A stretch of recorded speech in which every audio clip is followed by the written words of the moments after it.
Okay, hello everyone. This is me, Godzilla. I'm reviewing the 10th wave, or the 60th anniversary set of Godzilla figures from Bandai.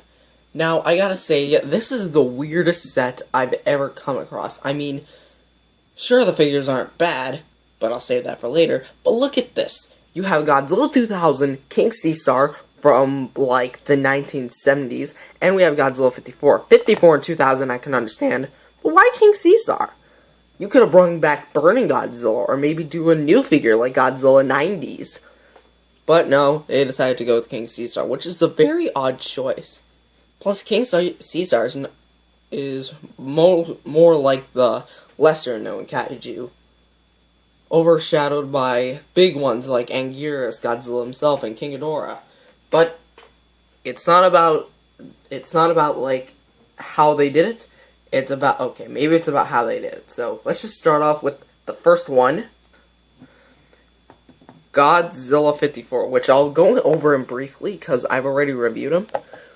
So just for paint and sculpt, he has a charcoal gray paint app with nice highlights on the back, a long tail, I will say.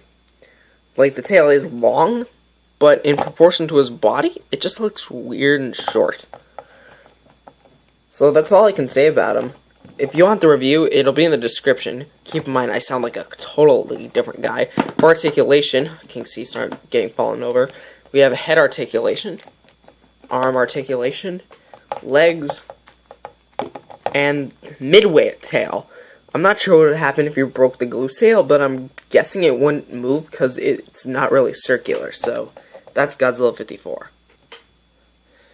Next figure is a technically new figure, which is Godzilla 2000, which I have actually had the figure, but at the same time not. It's actually this guy, the Fusion series. Get out of here. Bye-bye. Anyways, he's just kind of the same thing, except only difference, he's not translucent. So he has a blue, is that blue or green? I can't tell if that's blue or green. Guys, can you let me know in the comment section below if that's blue or green he has? In the movie, I believe it was green, but I'm looking in the camera, it looks like it's blue, so I'm not 100% sure. On the spines, it's a glossy purple. Like, wow, these things look really good. The previous owner didn't really do a good job of keeping care of the figure. The spines are a bit beaten up. But for articulation, oh, the face. Really nothing to say about the face. Again, Fusion Series version will be in the description below. Anyways, for articulation, he has a movement at the arms and movement at the legs. No articulation at the tail, disappointingly. And the last but not least, which is finally something new I have, is King Caesar, which King Caesar is probably, out of all the three figures, probably my favorite, actually. Despite him being in the oddball in the group. I mean, like, literally, he's not a Godzilla, but he's a Godzilla monster. I'll give him that. But for sculpt, I gotta say, he looks the best.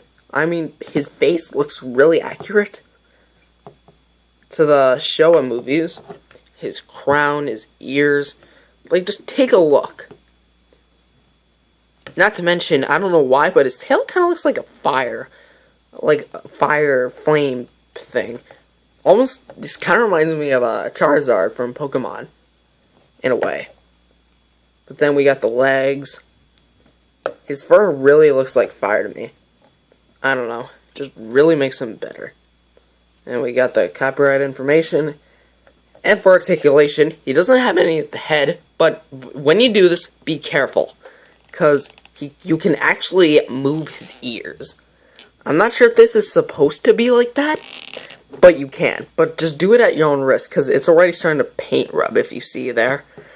He has movement at the arms. He has movement at the legs. And surprisingly, he has movement at the tail.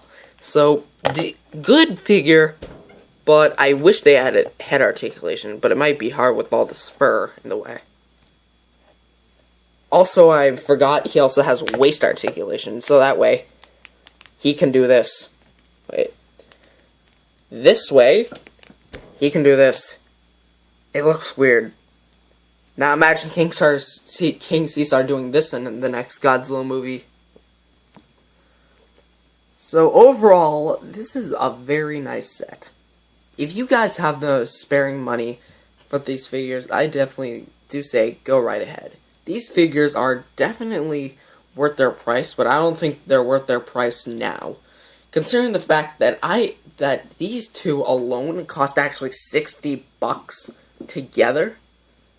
Meanwhile, I believe I got this guy for about, let's just say 15, just to be safe. But even if we split that in half, that's still 30. So, if these guys were sold at their regular prices, which I believe is 15, let's go 15 minimum, 20 maximum, 15, 15, 15, that's $45. Definitely a good deal. 20, 20, 20 would be 60. Definitely better than these two being 60. So, aside from that, I gotta rate these figures. I'm gonna rate them individually and then as a set. I gotta say 7 out of 10, 9 out of 10, and 8 out of 10. Together, 8 out of 10, because it's just weird, but at the same time, I felt like we could have gotten something different.